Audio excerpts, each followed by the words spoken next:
And we welcome into noise11.com Martin Foley, Minister for Creative Industries and a few other things, but you're here to talk about that portfolio today. Welcome back, Martin. Well, thank you very much for having me back. You've had a bit of a rocket ride since getting into government last year. It's been pretty amazing, and you came in with a lot of promises, and you've been delivering. So it's great to have you in here, and thanks for the support in the music industry. It's literally my pleasure. Yes, we had an exciting program which we took to the election last year, built around the Music Works package, and we're now implementing it. And the first stage of that is this week. We're releasing the guidelines for the Music Works grants, and there are a whole range of programs there, whether it's to build capacity, build industry, and obviously build music itself. We want to make sure that Victorians, not just Victorian artists, but Victorian music managers, Victorian technicians, the whole wide ecosystem of the music sector has a crack at these $12 million over the next 4 years. And this is a remarkable support platform for the industry itself. We've seen basically the guts ripped out of arts at federal level. How is that impacting on a Victorian level? Oh, look, it's early days, but you can't take $104 million out of the Australia Council, which has a range of factors attached to it, without having an impact on the Victorian cultural scene, including music.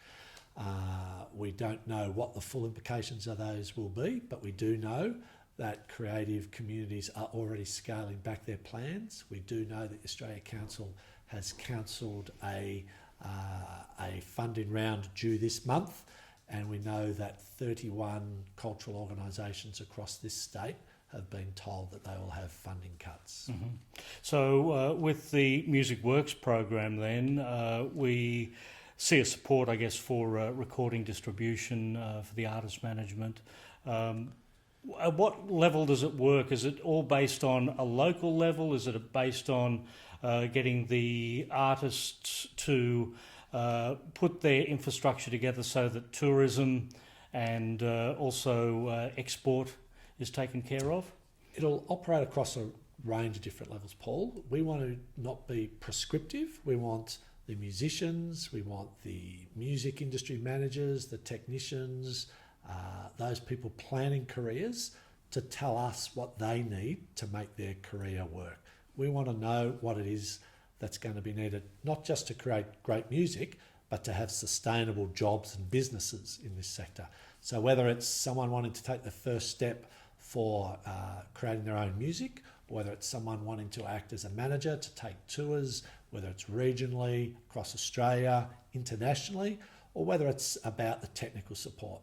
People need to tell us what they think they need to make Victorian and Australian music an international product. And that's what the money's there for. And what you've been doing is going out to the industry across the state. There's been a number of workshops. What has been the main feedback coming back from that? So we've spent the last few months just making sure that we can design the rules of the new system so as to make them as flexible and as attractive as possible to the music industry. And that's what we've done. And we've launched those this week. And we want to make sure that over the next month or so, that the entire ecosystem of the music sector gets the opportunity to apply. Of course, $12 million over 4 years is a lot of money, but it doesn't mean it won't be competitively pursued. So we'd encourage people to go online to creative.vic.gov.au/music grants, have a look, get your application in. There's a template, but it's not too prescriptive, because what we want is we want people to put their best ideas about their music, about their jobs, about their businesses forward as to what we need. I think one of the problems in the music industry is a lot of smaller elements fail to see themselves as businesses as well.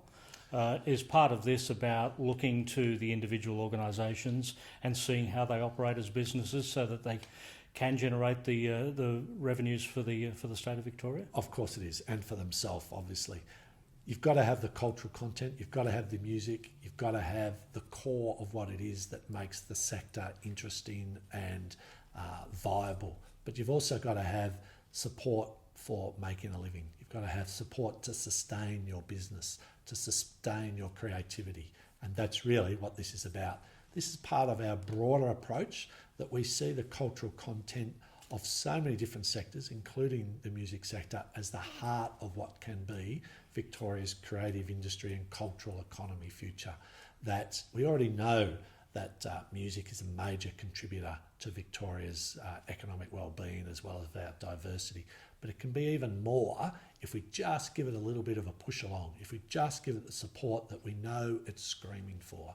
And the past few months have convinced us that this is a sector that has so much capacity, so many people want to be a part of it, that what we're trying to do is build not just great artists, but sustainable careers, great jobs, great futures that can be taken not just around the regions and around Melbourne and around Australia, but internationally as well. So I think we're looking at figures of something like $22 billion in revenue, something like 200,000 people are employed within this sector. Across the whole creative economy, the figures that we've done this year show that the sector is worth $22.5 billion to the Victorian economy, and it's growing at twice the rate of the rest of the economy. And that's a great thing to be part of, but it's how to sustain it, and it's how to identify those parts of the wide cultural ecosystem that are got particular needs, such as music, that we really want to focus on through our Music Works program. Now, another thing that you've jumped in and been very proactive on is the Australian Rock and Roll Hall of Fame. How is that progressing? So we've started conversations with key people like Music Victoria, promoters, local government, universities as to what should a Hall of Fame and a Victorian Music Development Office look like, because what we don't want is just some arm's length from the community and from the sector sterile space. We want a vibrant space. We committed $10 million in the last election to that space, and what we want to make sure is that when we come to spend that, we have not just a space, but we have an industry hub, a vibrant, alive place that musicians, the wider public can feel a part of. And within that, the Australian Rock and Roll Hall of Fame needs to be an equally vibrant space. So that will be a national... That's our goal. Yeah. And we're pretty confident, whether it's talking to the music industry, key players, promoters, key figures in the sector, that there's very strong support for that. We want to spend the next year talking about the best location, the best ideas as to how to make it a vibrant place, and then go to all sorts of people and say, well, here's $10 million.